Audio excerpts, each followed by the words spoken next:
Hi, this is Randy Finney with Right Side of the Chart, and today is Monday, January 7th, 2013. I wanted to start off by wishing everybody a Happy New Year. This will be the first video of the year that I've done. Finally getting back into gear here after taking a few weeks off. And what I wanted to do today was a follow-up to the previous video that I have done. I've actually did a couple videos recently over the last few months on the top 10 holdings of the Nasdaq 100. I picked that index. I think it's one of the most important indices. The Nasdaq has led the market on the upside since the lows back in 2009, so it's pretty much been the leader throughout the bull market, although lately it's been lagging. And so what I wanted to do is take a look at where things were back on September 26, and where they are today, and what's changed or what hasn't changed, more importantly.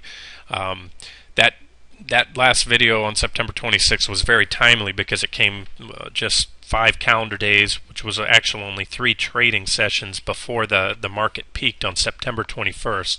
And for those of you that have seen that video, I made what I believe to be a very solid case that a lot of those key stocks look bearish, and therefore the market was likely going down. Any of you that haven't followed the site for a while or want to take a look at that video, on the right hand side of the site, if you go into the home page on rightsideofthechart.com, on the right hand column under featured posts, there is a link to all the videos on rightsideofthechart.com. It'll take you to the YouTube video page, and you can revisit that or any of the other videos.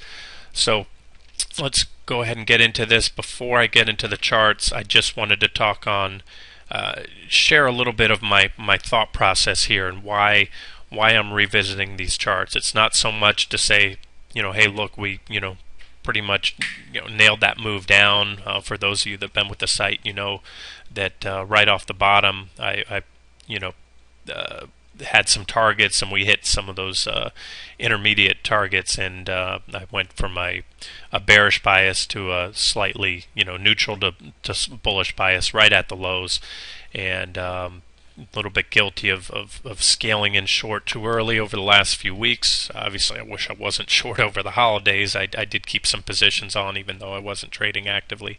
But again, I wanted to look at the bigger picture, and that's what we're going to do today, and to share my thought process. And my thought process is this. I use something called inductive reasoning when trading.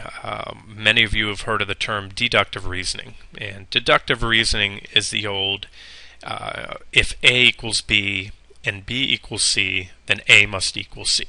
And deductive reasoning does not allow for any false. It's pretty solid, whereas inductive reasoning does allow for the chance to be wrong. And let me give you an example. If you go to Wikipedia and look at their page, they give you an example of inductive reasoning, and that would say, if 90% of humans are right-handed, and Joe is a human, therefore the probability that Joe is right-handed is 90%, which makes sense. But obviously you can't say with certainty he is. However, there is a strong chance, and that's where I'm at today with these charts. I want to look at where we've gone, how things have played out, and so far, because things have worked out for the most part as I've predicted, that's why I do think that they'll continue to play out. And again, I am putting most of my emphasis here on these longer term charts, mostly on the weekly charts. I will take a look at a few of the daily charts. And as far as the day-to-day, week-to-week swings and trying to time these counter trend bounces, that's very hard to do with any degree of accuracy over time. Sometimes I'll nail it, and sometimes I'll get in early or get out late. But so far, the bigger picture is clearly shaping up the way that I thought it would. Going back, to earlier in 2012. So we've caught both of the moves down. We went long on the bottom at both of those moves. You can revisit the old posts on the site. That's why I leave the calendar function on the front home page. You can zero in, just take a look at any key inflection point in the market and read the post around that time, and you'll get a good idea of what we were doing on the site. So let's go ahead and start out with Apple. Now, I've put a lot of static charts up on Apple. In fact, I did a few last week covering Apple all the way down from the weekly to the 60-minute time frames. And let's take a look at where we were when we did that video, 926. This was the chart on Apple. Won't spend too much time on this now because I've talked a lot about Apple on the site. I mentioned this overthrow on the bearish rising wedge. I mentioned this is my first target, either the first of this horizontal line or the uptrend line. And where we're at today, as most of you know, we did hit that target. Covered the Apple short on the site when that first horizontal line was hit. And then when the uptrend line was hit, I put Apple on as a long, and we rode that bounce up. So pretty much we shorted Apple here, stayed completely short without any second guessing that position, that trade, all the way down to the bottom, covered right off the lows, and went long virtually exactly at the lows, and took it up for most of the bounce. Since then, I've stepped aside. I like to let the dust settle on such a big move. But overall, as my posts have reflected, I think there is more downside to come in Apple. And as I mentioned recently on the site, we're below a lot of these key moving averages. We're below the key uptrend line. You take a look at the longer-term weekly charts. This is a multi-year uptrend line, going all the way back to the start of the bull market back in early 2009, and we're well below that trend line. We're below this 40-week moving average, which has defined the entire uptrend as well. So overall, clearly longer-term bearish chart, and that's important when I say longer-term. You have to give your position if you're shorting a stock like Apple or the market because Apple is down. You just have to allow for the shorter-term bounces and noise, and I'll talk a little bit more on those charts later. So anyways, that's where we're at with Apple. That one played out exactly as expected. Next one up is Microsoft. Let's take a look here and find that chart. Okay, this is what I had talked about back on September 26. I compared Microsoft to the end of the last bull market in 2007, how it took out this key resistance line on a fake out move, came back below, prices tried again and failed, and I covered those parallels, and we were right here at that time. Prices were at 30.17. We had already had that the fake out or bull trap. We had already come back to retest that line, and let's take a look at where we are today and what's happened with Microsoft. Again, we're looking at a weekly chart. And so, as you can see, so far it's playing out exactly as expected. Microsoft is still well below that level, and Microsoft is the second largest holding. By the way, folks, I'm going through these holdings as I've done before in these videos in descending order. Apple is the largest holding, Microsoft's number 2, and this will now bring us to Google. Let's take a look at the Google weekly chart here. This is what we were looking at back on 926. Mentioned again these parallels between the current prices and the last peak of the last bull market in 2007. How Google made that crazy blow-off type run-up, blow-off top run-up, fell back below this level, pushed back up for one more retest, and that was all she wrote. And that was that marked the top of the last bull run in Google. I mentioned that we just had a similar type breakout move that the bulls probably viewed as very bullish because Google is breaking out to new all-time highs. I mentioned the divergences and how I was bearish on the stock, and let's see what's happened since. And remember, we had the breakout, a pullback, and then one more retest of this level. And let's take a look at the Google weekly now. Okay, this is a live chart, and that's exactly what happened. We were up here on that video on 926. Google then, since then, pulled back, made that bull trap official. By bull trap, it failed. That new high failed. Prices came back very impulsively, and just like they did back in 2007, they pushed back up and are now currently retesting that key resistance level. The negative divergences persist, and again, these are multi-year divergences. This is the MACD 2-year negative divergences. RSI down below against, so we have a lower highs on the RSI and the MACD against higher highs in prices. So as I've stated very much lately, I see these multi-year divergences, and I believe there's more downside to come in the upcoming months in the stock. Day to day, again, I'll talk on the shorter term charts later on. Okay, next, that was number 3, Google, and now we look at Oracle. Here is the Oracle daily chart. This one surprised me a bit. Oracle, I had talked about this pattern of these trend line breaks. They all had pretty much equal slopes, these last 3, and these trend line breaks, did a nearly 100% retracement in prices once we had this trend line break. If you look, prices came back down to their previous lows. That happened again here, and we had this breakdown here, and Oracle has sort of bucked the trend, and it was a daily chart we were looking at, so that downside was limited from that point, and Oracle actually went on to push up to make a new high. So not much of an opinion on this one right now.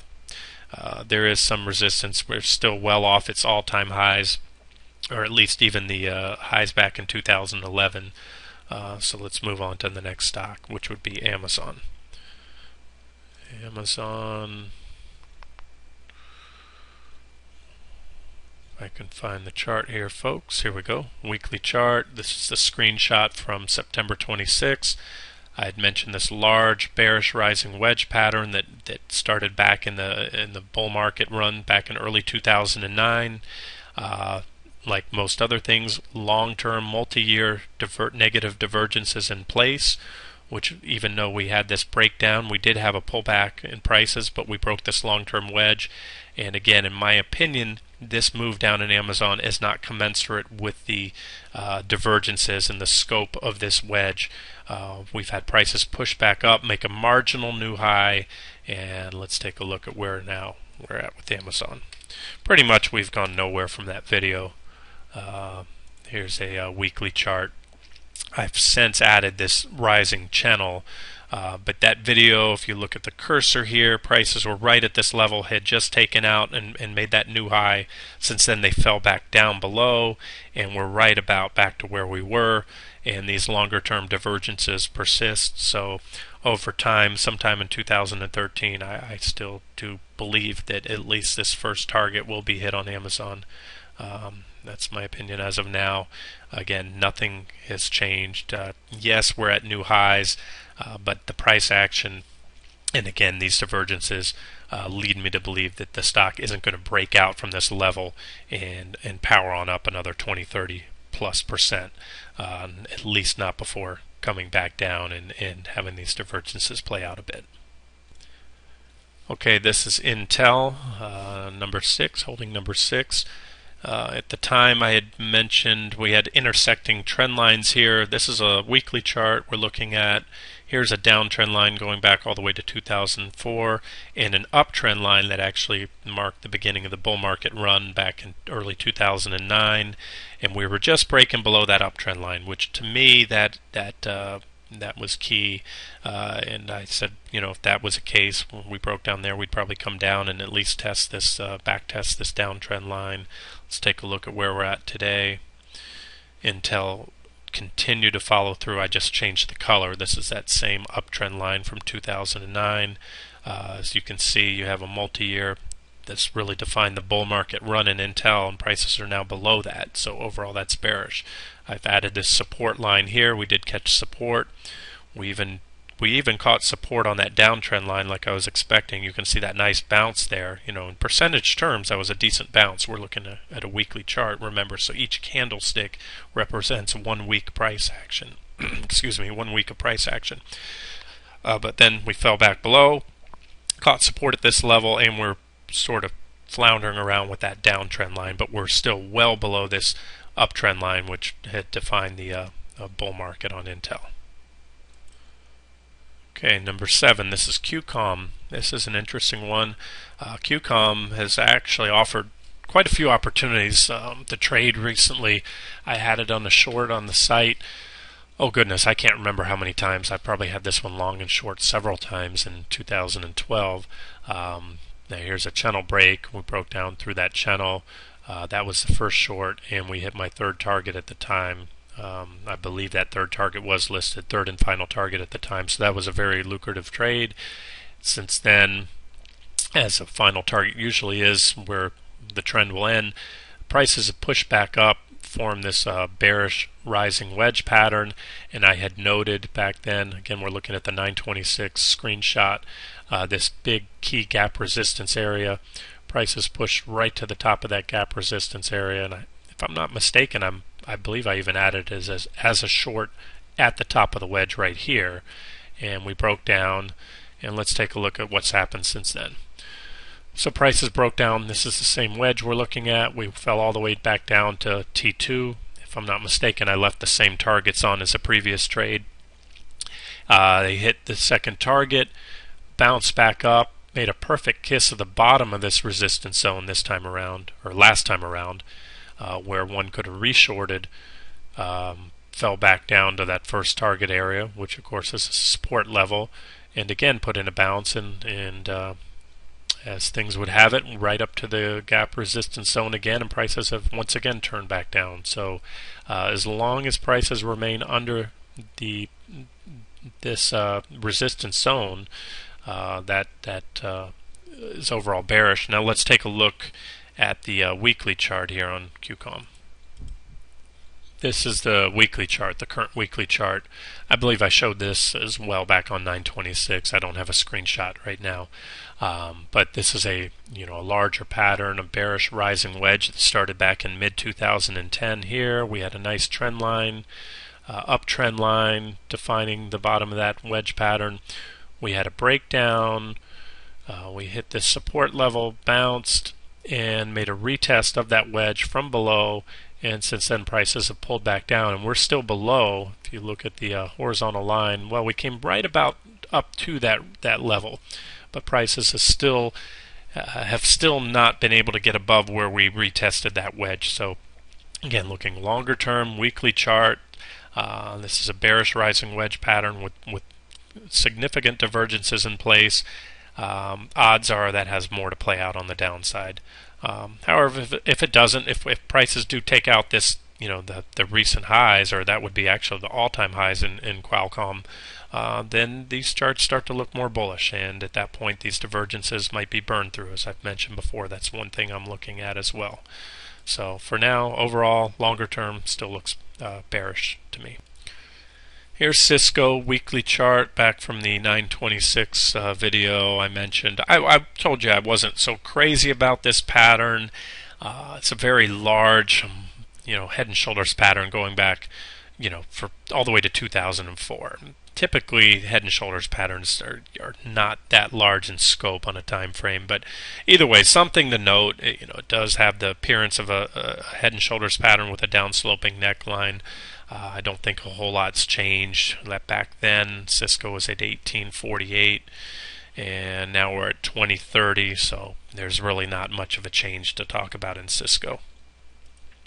Okay, this is holding number 9, Comcast, CMCSA, and at the time I had pointed out this. This is a daily chart we're looking at here. Pointed out this rising wedge pattern that goes all the way back to late 2011. Pretty well defined uptrend line there, and these were my targets. I mentioned this support level here. We had this nice gap, and at the bottom of that gap, that's support 1.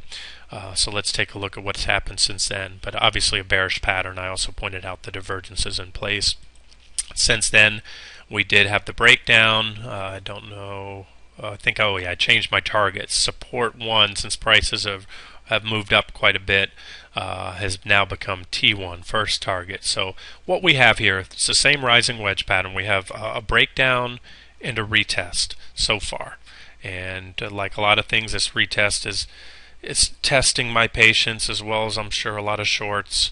But overall, since we are now broken down from that pattern and have moved back up on the underside, and divergences persist. These were those negative divergences that I talked about before, and if you look here, we actually have double negative divergences in place. Prices have made another higher high on prices, but yet the MACD and the RSI are lagging.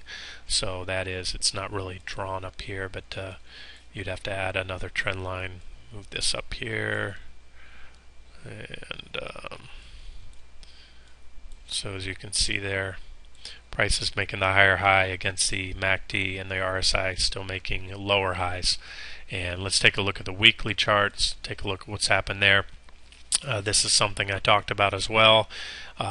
We have these overbought readings, very rare to see over the years. This is again a weekly chart now going back all the way to 2003, and these are the overbought readings. This red line is a 70 level on the weekly RSI, and we have these sort of double tap patterns where you have a break above and then back below the 70 level. It's usually after that second very extreme overbought reading where you have the market peak, Comcast peak. So that was on the second overbought reading, and your sell signal is usually a cross back down below the 70 level. And as you can see here, if you look at the correction, I mean, it's not just this. Comcast didn't bottom until, all the way down here. Quite the correction.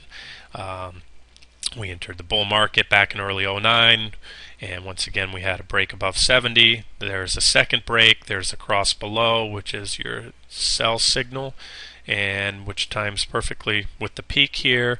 And we had a very sharp correction, very lucrative if you're on the short side. If you're long, like a lot of people do prefer to only trade the market on the long side, you don't necessarily have to short stocks, but it sure would have saved you a lot of headache and a few dollars had you taken profits there on that sell signal and gotten out. So where are we at today?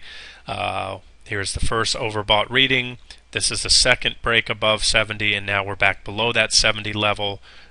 So really we had a sell signal about here, and prices are right about where they were at that time. So overall, to me, a bearish chart based on history. I mean, that's all we can do with technical analysis. Look at past patterns and price behavior and try to extrapolate what's going to happen in the future. So at the very least, if you are long Comcast and bullish the stock, it is time to tighten your stops up and just to protect profits. More aggressive traders may want to put on a short here, given the stock a little bit of room. Okay, finally to wrap this up, if you looked at that video or you're comparing the two, the top 10 holding at the time was Kraft Foods, KFT. However, since that video on 9/26, Kraft spun off its grocery division, and in that spin-off, it's no longer one of the top 10 holdings. It's a different symbol. As I said, there was a spin-off. So Amgen took its place as the 10th largest holding in the Nasdaq 100. So we're going to take a look at Amgen now. This is an active short trade on the site. Haven't updated it in a little while, which I plan to do, but if you take a look at this chart, we have double negative divergences in place. Let's move this. We have this yellow line here, prices making a higher high, and again, once again, a higher high against the MACD making lower highs, as well as the RSI. So double negative divergences in place.